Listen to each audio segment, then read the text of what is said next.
warahmatullahi wabarakatuh. Perkenalkan, nama saya Asparianti, NIM 119199. Baiklah, pada kesempatan kali ini saya akan membuat video pembelajaran mengenai video pembelajaran matematika, yaitu yang pertama mengenai sifat-sifat bangun ruang, yang kedua mengenai luas permukaan bangun ruang, yang ketiga mengenai volume bangun ruang, dan yang terakhir di sini mengenai konsep penarikan akar pangkat 3 dan akar pangkat 2. Sifat-sifat bangun ruang. Sifat-sifat bangun ruang yang pertama yaitu di sini ada sifat-sifat kubus. Sifat-sifat kubus yang pertama atau A, sisi kubus berbentuk persegi. Bisa teman-teman perhatikan gambar kubus A, B, C, D, E, F, G, H di samping. Nah, sisi-sisinya ditunjukkan oleh A, B, C, D, kemudian E, F, G, H, kemudian A, B, F, E, A, B, F, E. Kemudian selanjutnya D, C, G, H, D, C, G, H. Selanjutnya B, C, G, F, B, C, G, F. Dan yang terakhir yaitu A, D, H, E. Oke. Yang kedua, rusuk-rusuk kubus memiliki ukuran yang sama panjang. Perhatikanlah gambar kubus A, B, C, D, E, F, G, H di samping. Nah, rusuk-rusuk kubus ditunjukkan oleh garis AB, ini garis AB, kemudian garis BC, kemudian garis CD, kemudian garis DA, kemudian garis AE, kemudian garis BF, kemudian garis CG, kemudian garis DH, kemudian garis F, garis FG, dan garis HE. Oke, yang ketiga, diagonal bidang kubus memiliki ukuran yang sama panjang. Teman-teman bisa perhatikan gambar kubus A, B, C, D, E, F, G, H di samping. Nah, diagonal bidang kubus ditunjukkan oleh AF, ini AF, kemudian BE, di sini BE, ini BE, kemudian BG, selanjutnya CF, sini CF, kemudian selanjutnya CH, kemudian selanjutnya DG, selanjutnya DE, mana DE, kemudian selanjutnya AH, selanjutnya AC, selanjutnya B, selanjutnya EG, selanjutnya H, selanjutnya FH. Oke? Yang kedua atau yang keempat, diagonal ruang kubus memiliki ukuran yang sama panjang. Perhatikan gambar kubus A, B, C, D, E, F, G, H di samping. Nah, diagonal ruangnya ditunjukkan oleh garis HB, kemudian garis DF, kemudian garis AG, kemudian garis C dan E. Yang E, bidang diagonal kubus berbentuk persegi panjang. Kita masuk pada bangun ruang yang kedua, yaitu bangun ruang balok. Sifat-sifat balok yang A, sisi balok berbentuk persegi panjang. Coba perhatikan gambar balok di samping, gambar balok A, B, C, D, E, F, G, H. Nah, sisi-sisi balok tersebut ditunjukkan oleh sisi A, B, C, D, kemudian sisi E, F, G, H, kemudian sisi A, B, F, E, Yang kedua atau yang B, rusuk-rusuknya yang sejajar mempunyai ukuran yang sama panjang. Coba teman-teman perhatikan gambar balok A, B, C, D, E, F, G, H di samping. Nah, rusuk-rusuk sejajar pada balok tersebut ditunjukkan oleh garis AB, kemudian C, D, kemudian E, F, kemudian G, H, kemudian A, E, kemudian B, F, kemudian C, G, dan terakhir D dan H. Nah, yang C, semua diagonal bidang pada sisi yang berhadapan mempunyai ukuran yang sama panjang. Perhatikan gambar balok A, B, C, D, E, F, G, H di samping. Nah, diagonal bidang pada sisi yang berhadapan yaitu A, B, C, D, kemudian E, F, G, H, kemudian A, B, F, E dengan D, C, G, H, D, C, G, H, kemudian B, C, F, G, B, C, F, G dengan A, D, H, E. Yang D, setiap diagonal ruang pada balok mempunyai ukuran yang sama panjang. Perhatikan gambar balok A, B, C, D, E, F, G, H. Diagonal ruangnya meliputi yaitu garis A dan E.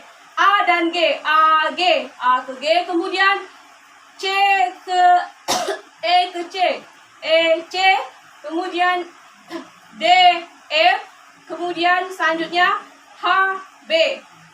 Yang ke E, setiap bidang diagonal pada balok mempunyai bentuk persegi panjang. Perhatikanlah gambar balok A, B, C, D, E, F, G, H di samping. Nah, bidang diagonal baloknya yaitu ditunjukkan oleh E, D, F, C, E, D, F, C. Kemudian dia mempunyai atau berbentuk persegi panjang. Oke, baik, kita masuk kepada bangun ruang yang ketiga yaitu sifat-sifat tabung. A, tabung memiliki alas yaitu di bagian bawah dan atap yang di bagian atas berbentuk lingkaran. Teman-teman bisa lihat gambar tabung di samping. Ini yang dinamakan atap atau atap tadi di bagian atas. Ini yang di bagian atas yang berbentuk lingkaran, ini atapnya. Kemudian ini alasnya yang berbentuk lingkaran, dia di bagian bawah. Oke. Dia berbentuk lingkaran. Selanjutnya yang B, tabung memiliki 3 sisi yaitu alas, atap, dan selimut. Bisa diperhatikan gambar tabung di samping. Ini yang dinamakan atap di bagian atas tadi yang berbentuk lingkaran. Kemudian selimut, ya ini ditunjukkan panah di sini. Kemudian yang terakhir di sini alas. Alasnya ini di bagian bawah dan berbentuk lingkaran juga. Yang ketiga, tabung tidak memiliki titik sudut. Bisa diperhatikan ya gambar tabung di samping, dia tidak memiliki titik sudut. Kemudian yang D, tabung memiliki 2 buah rusuk, yaitu yang melingkari alas dan atap yang berbentuk lingkaran. Oke, teman-teman bisa lihat gambar tabung di samping. Ini yang dinamakan rusuk. Ini yang melingkari antara alas dan atap yang melengkung. Ini dinamakan rusuk ya. Kemudian next kita masuk kepada bangun ruang yang keempat yaitu kita ada kerucut. Nah, sifat-sifat kerucut yang pertama di sini, kerucut memiliki 1 sisi alas berbentuk lingkaran dan 1 sisi berbentuk bidang lengkung atau selimut kerucut. Nah, ini yang dinamakan alas kerucut. Kemudian ini sisi lengkungnya berbentuk selimut tadi. Ini yang ditunjukkan tanda panah. Oke, yang kedua, kerucut memiliki 1 rusuk lengkung. Yang manakah rusuk dari kerucut? Ini yang dinamakan rusuk. Ini dinamakan rusuk si lengkung. Oke. Yang ketiga, kerucut tidak memiliki titik sudut. Sama seperti tabung, kerucut tidak memiliki titik sudut. Akan tetapi, kerucut ini memiliki 1 titik puncak. Di manakah titik puncak kerucut? Ini bisa teman-teman lihat di sini, titik puncak. Ini yang dinamakan titik puncak. Oke. Baik, soal yang kedua yaitu mengenai luas permukaan bangun ruang. Di sini luas permukaan bangun ruang yang pertama yaitu kubus. Soalnya, sebuah kotak berbentuk kubus dengan panjangnya 130 cm. Nah, hitunglah luas permukaan kubus tersebut. Diketahui tadi panjang kubus 130 cm, ditanya luas permukaan kubus. Penyelesaian. Luas permukaan kubus rumusnya sama dengan 6 dikali sisi sama dengan 6 dikali masukkan sisinya 130 dikali 130 sama dengan 6. Hasil dari 130 dikali 130 adalah 16.900. Kemudian 16.900 kita kalikan dengan 6, hasilnya sama dengan 101.400 cm persegi. Jadi, luas permukaan kubus tersebut adalah 101.400 cm persegi. Next, kita masuk kepada bangun ruang yang kedua, yaitu balok. Soalnya yaitu sebuah kolam renang berbentuk balok berukuran panjang 100 cm, lebar 110 cm, dan tingginya 120 cm. Hitunglah luas permukaan balok tersebut. Diketahui panjang lebar balok 110 cm, tinggi balok 120 cm. Ditanya luas permukaan balok. Penyelesaian rumus luas permukaan balok yaitu 2 dikali panjang dikali lebar ditambah panjang dikali tinggi ditambah lebar dikali tinggi. Sama dengan 2 dikali 100, tadi panjangnya 100 dan lebarnya tadi adalah 110. 100 dikali 110 ditambah panjangnya 100, kemudian tingginya tadi 120 ditambah 100 dikali 120, kemudian ditambah tadi lebarnya 110, kemudian tingginya 120. Berarti ditambah 100 dikali 120 sama dengan 2 dikali 100 dikali 110 hasilnya 11.000 ditambah 100 dikali 120 hasilnya 12.000, kemudian ditambahkan dengan 110 dikali 120 hasilnya 13.200 sama dengan kemudian dijumlahkan 11.000 ditambah 12.000 kemudian ditambahkan dengan 13.200 dikalikan 2. Nah hasilnya sama dengan 72.400 cm persegi. Jadi, luas permukaan balok tersebut adalah 72.400 cm persegi. Wah. Oke, kita masuk kepada bangun ruang yang ketiga yaitu tabung. Nah, soalnya sebuah tabung memiliki jari-jari 21 cm dan tinggi 5 cm. Hitunglah luas permukaan tabung tersebut. Diketahui jari-jari tabung tadi 21 cm, tinggi tabung 5 cm. Ditanya luas permukaan tabung. Penyelesaian luas permukaan tabung rumusnya sama dengan 2 dikali pi R dikali R ditambah T, kemudian sama dengan 2 dikali pi-nya kita menggunakan 22/7, kemudian 3 kita dapat dari dikali 21 karena tadi jari-jarinya 21, kemudian dikali 21 ditambah 5, 21 tadi jari-jari, kemudian tingginya itu adalah 5. Kemudian sama dengan 2 dikali 22 dikali 3. 3 kita peroleh dari 21 dibagi 7. Jadi 7-nya kita hilangkan posisi 3 hasilnya. Kita masukkan di perkalian 22 dikali 3. Kemudian dikalikan 26. Ini kita dapatkan dari 21 ditambah 5 hasilnya 26. Kemudian dikalikan semua. Hasilnya sama dengan 3.432 cm persegi. Jadi, luas permukaan tabung tersebut adalah 3.432 cm persegi. Next, kita masuk pada bangun ruang yang keempat, yaitu kerucut. Soalnya yaitu sebuah kerucut memiliki jari-jari 49 cm dan panjang garis pelukisnya 9 cm. Hitunglah luas permukaan kerucut tersebut. Wah. Diketahui jari-jari kerucut tadi 49 cm, kemudian garis pelukisnya tadi 9 cm. Ditanya luas permukaan kerucut. Penyelesaian luas permukaan kerucut rumusnya sama dengan pi dikali R ditambah S, kemudian sama dengan pi-nya 22/7 dikali tadi jari-jari 49 dikalikan tadi 49 ditambah 9 adalah panjang garis pelukis. Sama dengan 22 dikali 7 dikali 58. 7 kita peroleh dari 29 ini kita bagi dengan 7. Hasilnya 7.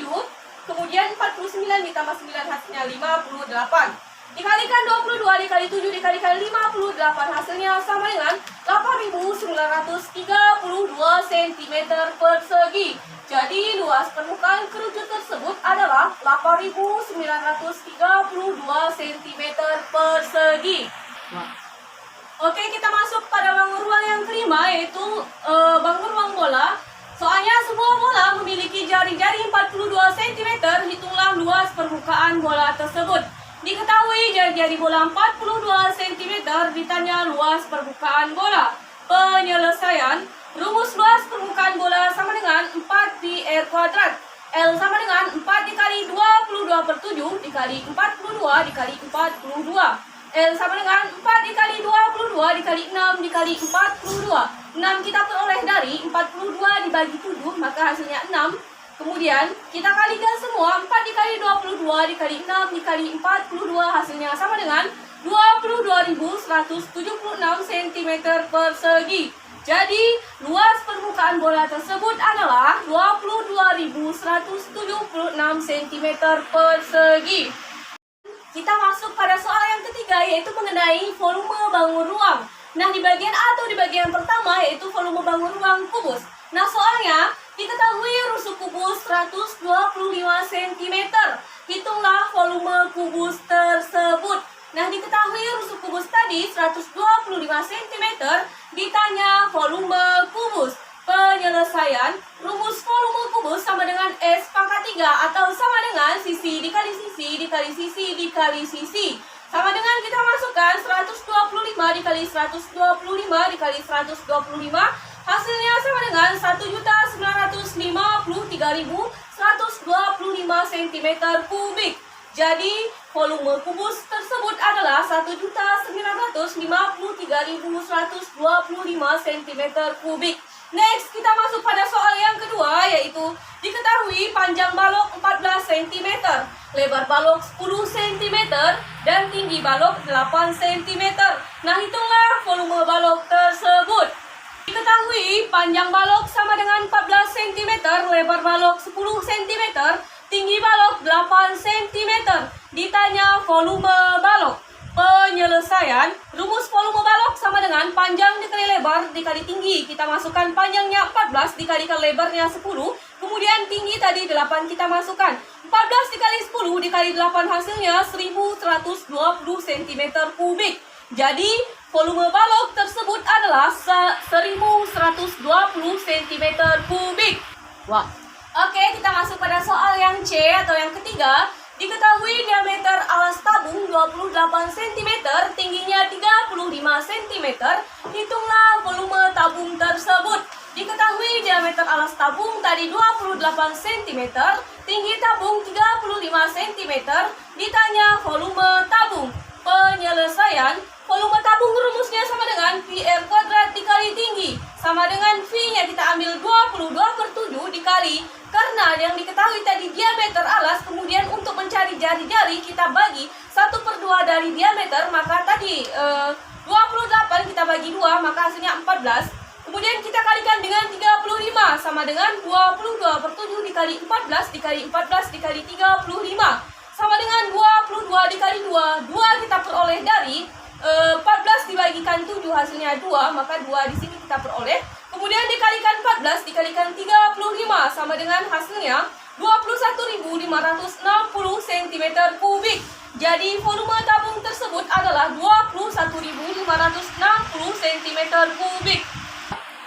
Yang soal yang keempat atau di bagian D, sebuah benda berbentuk kerucut memiliki jari-jari 21 cm dan tinggi 35 cm. Hitunglah volume kerucut tersebut. Diketahui jari-jari kerucut tadi 21 cm, kemudian tinggi kerucut 35 cm. Ditanyakan volume kerucut. Penyelesaian, rumus volume kerucut sama dengan 1/3 pi R kuadrat dikali tinggi. Nah, 1/3 dikali V-nya 22/7, kemudian kita masukkan jari-jarinya 21 dikali 21, tingginya tadi 35 cm. Kemudian di bawahnya sama dengan 1/3 dikali 22 dikali 3. 3 kita peroleh dari 21 dibagi 7 hasilnya 3, maka 3 kita masukkan di sini. Kemudian dikali 30 dikali 21 lagi, kemudian dikalikan 35. Sama dengan 16.170 cm3. Jadi, volume kerucut tersebut adalah 16.170 cm3. Oke, kita masuk pada soal yang kelima, yaitu sebuah bola plastik memiliki diameter 21 cm. Hitunglah volume udara pada bola plastik tersebut. Diketahui diameter bola 21 cm, ditanya volume bola. Penyelesaian, rumus volume bola sama dengan 4/3 pi R pangkat 3. Sama dengan 4/3 V-nya kita ambil 22/7 dikali. Karena yang diketahui tadi diameter, maka yang untuk mengetahui hasil dari jari-jari, maka kita bagi setengah dari diameter. 21 dibagi 2 hasilnya 10,5. Dikalikan 10,5 dikali 10,5 dikali 10,5. Hasilnya sama dengan 4.851 cm3. Jadi volume udara pada bola plastik tersebut adalah 4.851 cm3. Oke, teman-teman, kita masuk pada soal yang keempat, yaitu mengenai konsep penarikan akar pangkat 3 dan konsep penarikan akar pangkat 2. Next, kita masuk pada soal yang pertama, yaitu pada konsep penarikan akar pangkat 3. Bagian soal yang pertama atau A, yaitu akar pangkat 3 dari 148.800 6.877 sama dengan. Nah, langkah-langkah pengerjaannya yang pertama atau yang A, berikan tanda titik dengan cara menghitung 3 angka dari belakang pada bilangan akar pangkat 3 tersebut. Bisa kita lihat, kita hitung 1, 2, 3. Nah, berarti tanda titiknya yaitu di antara angka 8 dan angka 8. Contohnya ya seperti ini ya. 148.000 titik, kemudian 877. Yang B, lihat angka yang berada di depan tanda titik, kemudian cocokkan angka tersebut pada kolom pertama yaitu angka 148. C, konversikan angka tersebut pada kolom kedua sebagai hasil akhir untuk bilangan puluhannya yaitu angka 5. Yang D, langkah selanjutnya lihat angka satuan dari bilangan akar pangkat 3 tersebut yaitu angka 7. E, konversikan angka tersebut pada kolom keempat sebagai hasil akhir untuk bilangan satuannya yaitu angka 3. F, gabungkan dua angka tersebut yang diperoleh dari langkah C dan langkah E sebagai hasil akhir dari bilangan akar pangkat 3 yang diperoleh atau yang ditentukan yaitu 53. Nah, dari penjelasan tersebut dapat diringkas sebagai berikut. Kita buat 4 tabel seperti seperti gambar ya. Seperti yang saya tulis seperti ini. Kemudian tabel pertama angka di depan tanda titik, kemudian yang tabel kedua hasil akhir angka puluhan, tabel ketiga angka satuan, terus tabel yang keempat atau yang terakhir hasil akhir angka puluhan. Nah, angka yang berada di depan tanda titik bisa kita lihat tadi 148, kemudian hasil akhir dari angka puluhan tersebut kita peroleh 5, kemudian angka satuannya yaitu 7, dan hasil akhir dari angka satuannya 3. Nah, jadi akar pangkat 3 dari 148.877 sama dengan 53. Oke, kita masuk pada soal yang kedua atau yang B. Akar pangkat 3 dari 140.608 sama dengan langkah-langkah. A, berikan tanda titik dengan cara menghitung 3 angka dari belakang pada bilangan akar pangkat 3 tersebut. Kita hitung dari belakang 1, 2, 3. Nah, titiknya berarti di depan atau di antara angka 0 dengan angka 6. Kemudian contohnya ini 140.608. Oke. B, lihat angka yang berada di depan tanda titik, kemudian cocokkan angka tersebut pada kolom pertama yaitu angka 140. Yang C, konversikan angka tersebut pada kolom kedua sebagai hasil akhir untuk bilangan puluhannya yaitu angka 5. D, langkah selanjutnya, lihat angka satuan dari bilangan akar pangkat 3 tersebut yaitu angka 8. Yang E, konversikan angka tersebut pada kolom keempat sebagai hasil akhir untuk bilangan satuannya yaitu angka 2. F, gabungkan dua angka tersebut yang diperoleh dari langkah C dan langkah E sebagai hasil akhir dari bilangan akar pangkat 3 tersebut yang ditentukan yaitu 52. Dari penjelasan tersebut dapat diringkas sebagai berikut. Kita buat 4 tabel seperti ini. Kemudian di tabel yang pertama yaitu ada angka di depan tanda titik, tabel kedua hasil akhir angka puluhan, di tabel ketiga angka satuan, kemudian di tabel keempat hasil akhir angka satuan. Nah, angka di depan tanda titik tersebut tadi 140, kemudian hasil akhir dari angka puluhannya 5, angka satuannya tadi 8, kemudian hasil akhir dari angka satuannya 2. Nah, jadi akar pangkat 3 dari 140.608 sama dengan 52. Oke, next kita masuk pada soal berikutnya yaitu mengenai penarikan akar konsep penarikan akar pangkat 2. Nah, soal yang pertama di sini tentukan hasil dari akar pangkat 2 dari 961. Kita buat tabel seperti ini, nomor bilangan prima dan bilangan cacah. 961 kita simpan atau letakkan di sini. Kemudian bagian pertama 961 kita bagi 31, hasilnya 31. Kemudian 31 dibagi 31 hasilnya 1. Kita masuk di langkah di samping di sini ya. Kemudian akar pangkat 2 dari 961 sama dengan akar pangkat 2 dari 31. Karena di sini kita lihat bilangan primanya tadi 31-nya ada berapa? 1, 2, ada 2. Kemudian selanjutnya sama dengan akar dari 31 pangkat 2 per 2. Nah, sama dengan 31. Kenapa 31? Karena 2 per 2 sama dengan 1. Jadi pangkat dari 31 adalah 31 per 1. Makanya kita tidak tulis, hanya kita tulis 31 saja. Jadi akar pangkat 2 dari 961 sama dengan 31. Next, kita masuk pada soal yang kedua, yaitu tentukan hasil dari akar pangkat 2 4. Akar pangkat 2 dari 49. Kita buat tabel seperti yang di atas ini sama ya. Ada nomor, bilangan prima, dan bilangan cacah. Kemudian 49 kita simpan atau letakkan di sini. Kita bagi 49 dibagi 7, hasilnya 7. Kemudian 7 dibagi 7, hasilnya 1. Nah, kemudian akar pangkat 2 dari 49 sama dengan akar pangkat 2 dari 7. Akar pangkat 27 sama dengan akar pangkat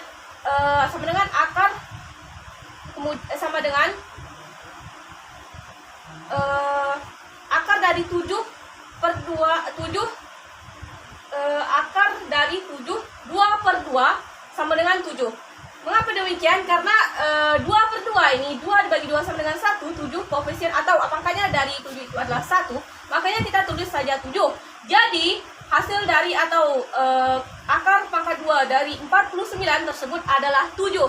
Nah, demikianlah penjelasan dari saya mengenai pembelajaran matematika dari bangun ruang, sifat-sifat bangun ruang, luas permukaan bangun ruang, volume bangun ruang, dan terakhir tadi konsep penarikan akar pangkat 3 dan akar pangkat 2. Nah, saya ucapkan terima kasih kepada teman-teman karena telah menonton video saya dari awal sampai akhir. Nah, saya memohon maaf atas kekurangannya. Terima kasih atas perhatiannya. Saya akhiri, billahi taufiq wal hidayah. Assalamualaikum warahmatullahi wabarakatuh.